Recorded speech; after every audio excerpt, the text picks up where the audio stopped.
Hi, I'm Mauro, and this is how to install and configure your AWS CLI. I'll show you how to install the CLI on Ubuntu, but you can find the instructions for Mac or Windows by following the links in the description. Also, since I already have it installed on my computer, I'll do it in a new EC2 instance, but you can follow the same procedure on your computer. So first we download the CLI installer zip, then we unzip it, and when it's done we can run the install command. It is very quick, and after that we can check if the installation was successful running AWS version. Everything looks good, so we can now proceed to configure it.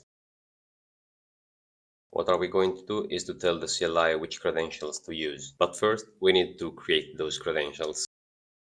So click on the top right corner and then security credentials.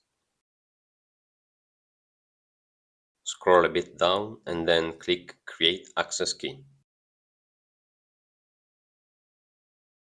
Choose the use case command line interface. As you can see, this is not the recommended way, so feel free to explore the others.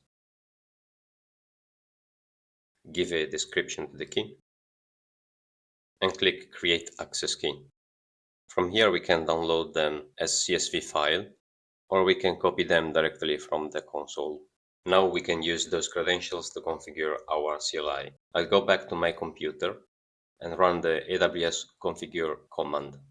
I'll pass the profile parameter, so I'll create a new profile called temp. I'll input the access key and secret access key. And of course, I'm going to delete those keys before publishing the video.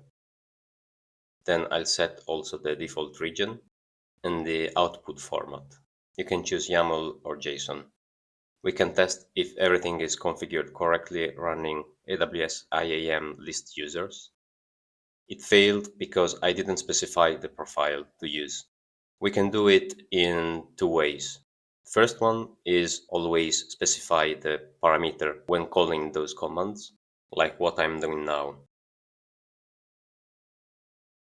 The other way is to set the environment variable AWS profile with the name of the profile that you want to use. That way you won't need to pass it in every command.